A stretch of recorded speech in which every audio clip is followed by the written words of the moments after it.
Hello বন্ধুরা, আবারও welcome তোমাদের সবাইকে আমার চ্যানেলে। এখানে কি বলছে 680 এর 75% কত? এটা একদম আমরা শর্ট ট্রিকে বের করে নিতে পারবো 2 সেকেন্ডের মধ্যেই। কি করব? প্রথমে আমরা 680 এভাবে লিখে দিব, গুণ দিব, 75 আছে 75 উপরে দিব, আর পার্সেন্টেজের জন্য একটা নিচে 100। ব্যাস, এই তো আমাদের অঙ্ক হয়ে গেল। এই শূন্য কেটে দিব।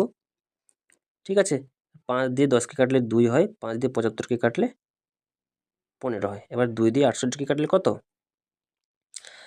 2 3 6, 2 4 8, 34। এবার 34 আর 15 গুণ করতে হবে। গুণ করলে হবে আমাদের 510। ক্লিয়ার? তাহলে 680-র 75% হচ্ছে আমার 510, অপশন বি। নেক্সট কোয়েশ্চেন বলছে 120-র 60% কত? কি করবো এটা? সেমভাবে 120 গুণ 60/100, তাই না? এই শূন্য, এই শূন্য, এই শূন্য, এই শূন্য কেটে দিলাম। 12 6 72, 72। তাহলে আমাদের আনসার হচ্ছে 72, অপশন সি। ক্লিয়ার? ভিডিওটি ভালো লাগলে অবশ্যই লাইক করবে, শেয়ার করবে এবং চ্যানেলটিকে সাবস্ক্রাইব করবে। ধন্যবাদ।